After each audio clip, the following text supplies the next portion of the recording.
భవాని త్వం దాసే భవాని త్వం దాసే భవాని త్వం దాసే మయి వితర దృష్టిం మయి వితర దృష్టిం మయి వితర దృష్టిం సకరుణాం సకరుణాం సకరుణాం ఇతి స్తోతుం వాంఛన్ ఇతి స్తోతుం వాంఛన్ ఇతి స్తోతుం వాంఛన్ కథయతి కథయతి కథయతి భవాని త్వమితి యః భవాని త్వమితి యః భవాని త్వమితి యః తదైవ త్వం తస్మై తదైవ త్వం తస్మై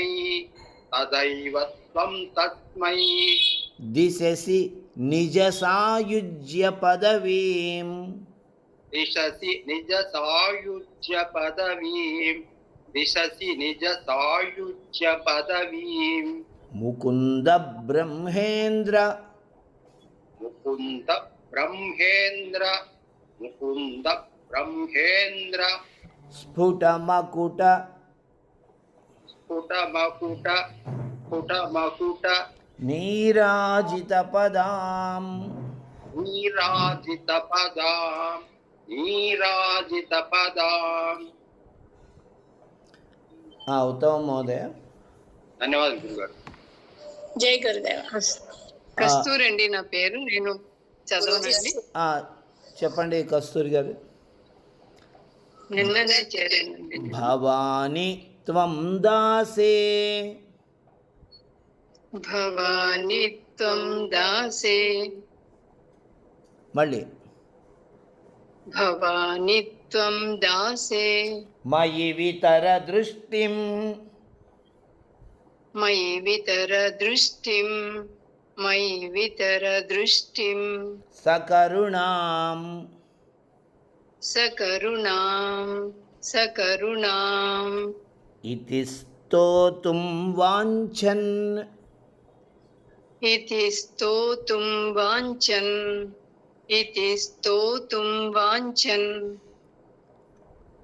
కథయతి కథయతి కథయతి భవాని త్వమితి యః భవాని త్వమితి యః భవాని త్వమితి యః తదైవ త్వం తస్మై తదైవ త్వం తస్మై తదైవ త్వం తస్మై దిశసి నిజ దిశసి నిజ దిశసి నిజ సాయుజ్య పదవీం సాయుజ్య పదవీం సాయుజ్య పదవీం సాయుజ్య పదవీం సాయుజ్య పదవీం సాయుజ్య పదవీం ముకుంద బ్రహ్మేంద్ర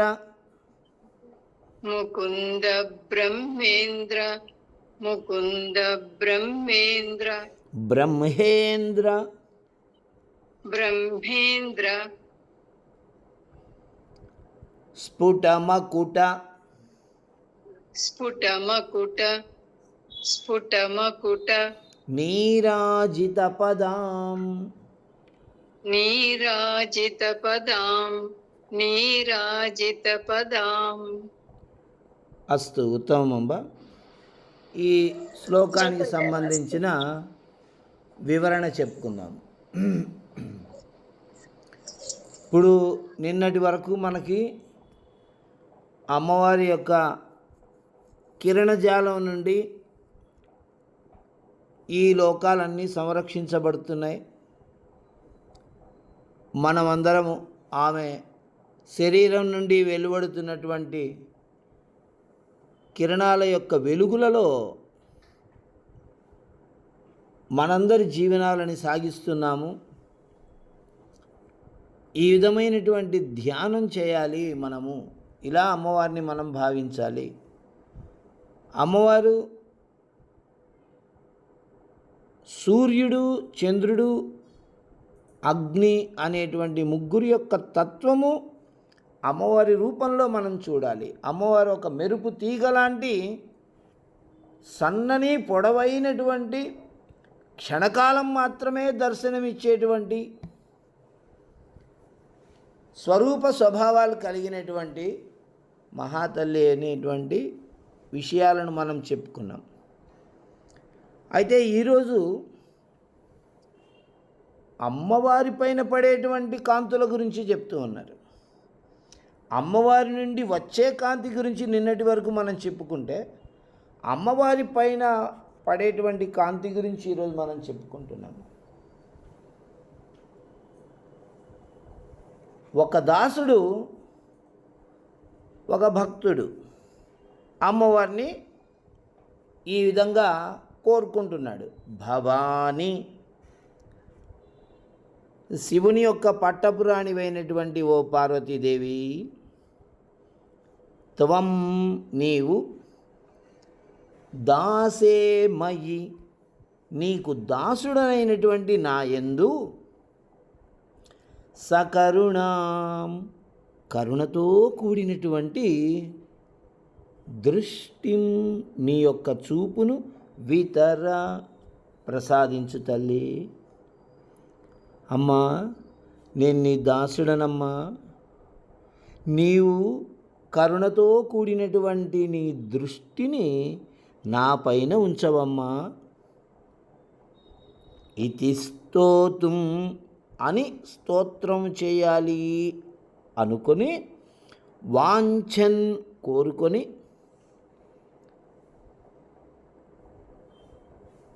భవాని త్వమితి యః అమ్మా భవానీ నీవు అని కథయతి అతడు అనగానే, తదైవ అలా ఆ పూర్తి వాక్యం చెప్పలేదు. భవాని త్వం అమ్మా భవానీ నీవు అనగానే, తస్మై అతనికి, ముకుంద బ్రహ్మేంద్ర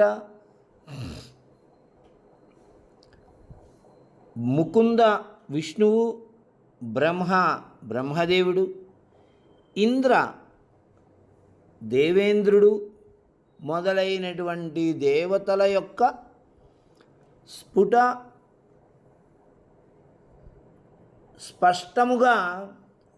స్పష్టమైనటువంటి వెలుగొందుతున్నటువంటి మకుట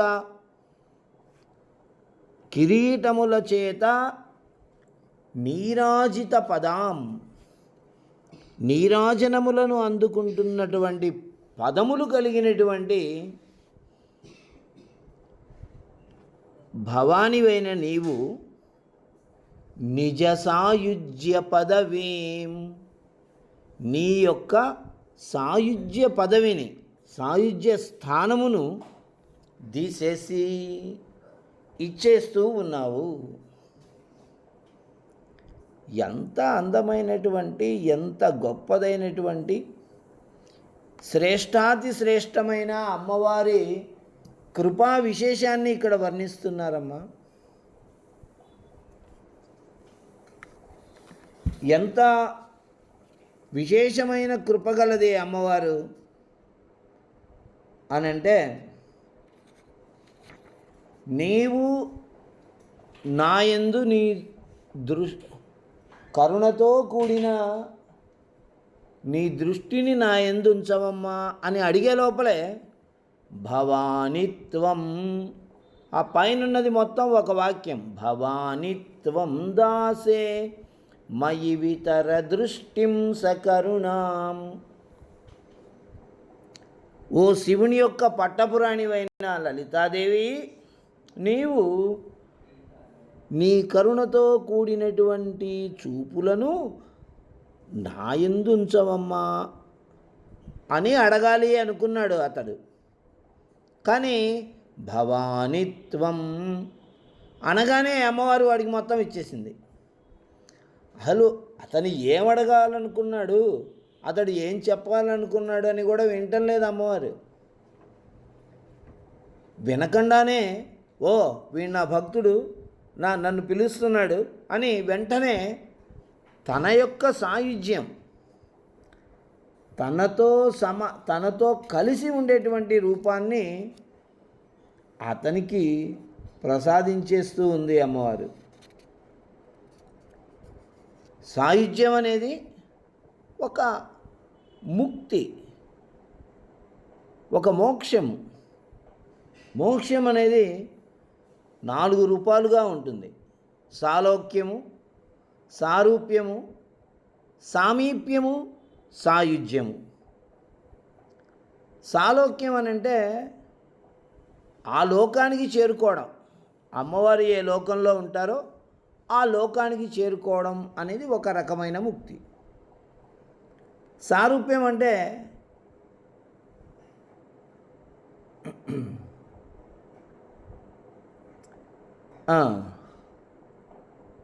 అటువంటి రూపాన్ని పొందటము, అమ్మవారి లాంటి రూపాన్ని పొందటము సారూప్యము.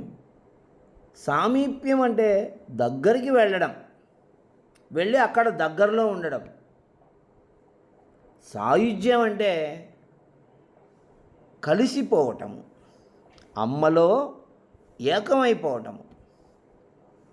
ఈ 4 రకాలైనటువంటి ముక్తులలో సాయుధ్య ముక్తి అనేది సర్వశ్రేష్టమైనటువంటిది.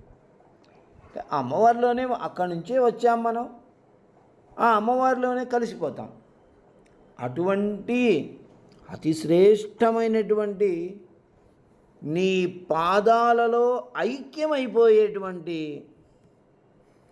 ముక్తిని నువ్వు ప్రసాదిస్తున్నావమ్మా అని ఈ శ్లోకంలో స్తోత్రం చేస్తున్నారు. ఆ పాదాలు ఎలాంటివి అనంటే, విష్ణువు, బ్రహ్మదేవుడు, దేవేంద్రుడు మొదలైనటువంటి దేవతలు ఒకరి తర్వాత ఒకరు లేదా అందరూ కలిసి ఒకేసారి వారి కిరీటాలు కలిగినటువంటి తలలను వంచి ఆమె పాదాలకు నమస్కారాలు చేస్తూ ఉన్నారు. అలా ఒకరు తన కిరీటం ఉన్నటువంటి తలను వంచి అమ్మవారి పాదాలకు నమస్కారం చేసి ఇలా లేచే సమయానికి అటువైపు నుంచి మరొకరు అమ్మవారికి పాదాభివందనం చేస్తున్నారు. ఈలోగా ఇటువైపు మరొకరు పాదాభివందనం చేస్తున్నారు, లేస్తున్నారు. ఆ సమయంలో వాళ్ళు పెట్టుకున్నటువంటి కిరీటాలలో ఉండే రత్నాలు ఉన్నాయి చూసారా, ఆ రత్నాల నుండి వెలువడుతున్నటువంటి కాంతులు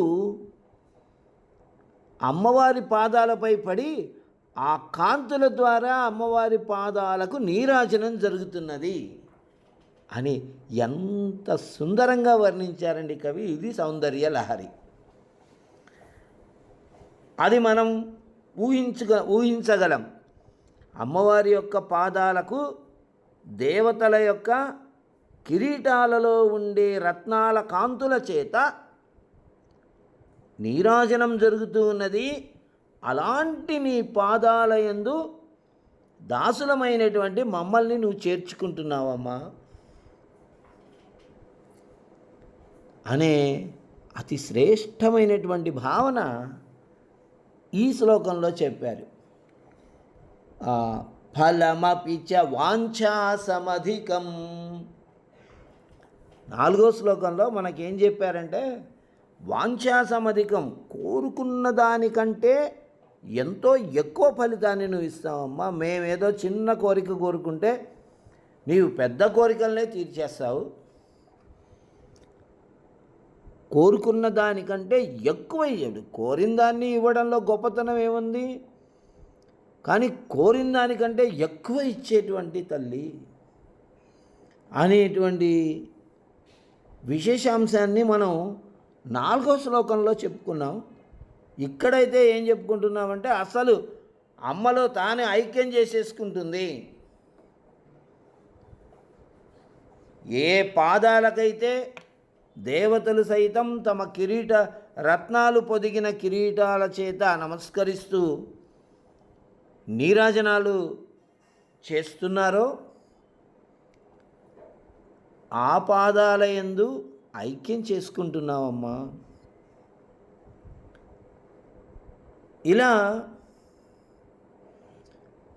ఇలాంటి శ్రేష్టమైనటువంటి స్వభావం కలిగినటువంటి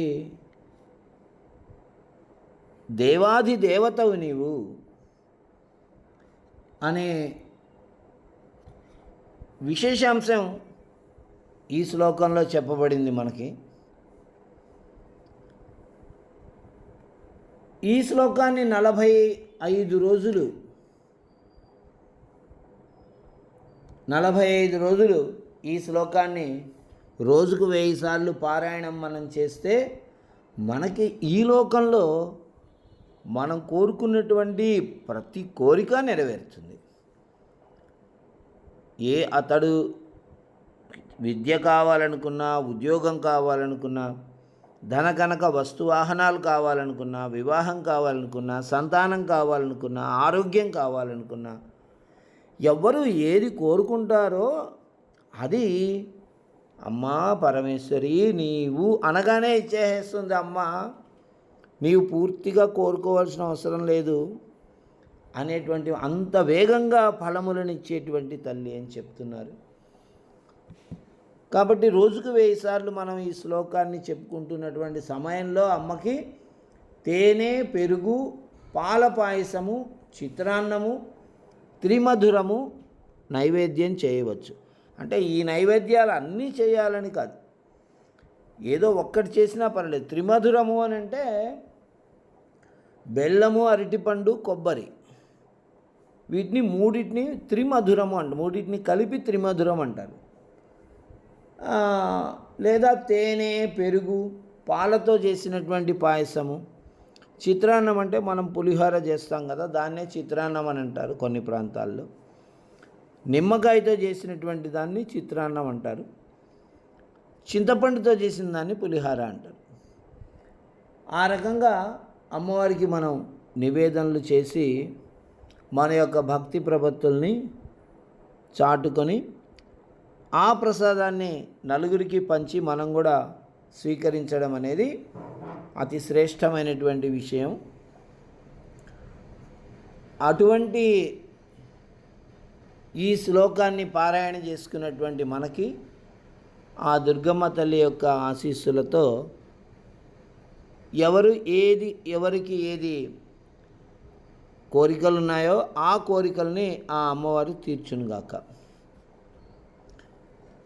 భవాని త్వం దాసే మయి వితర దృష్టిం సకరుణాం ఇతి స్తోతుం వాంఛన్ కథయతి భవాని త్వమితి యః తదైవ త్వం తస్మై దిశసి నిజ సాయుజ్య పదవీం ముకుంద బ్రహ్మేంద్ర స్ఫుటమకుట నీరాజిత పదాం. శ్రీమాత్రే నమః.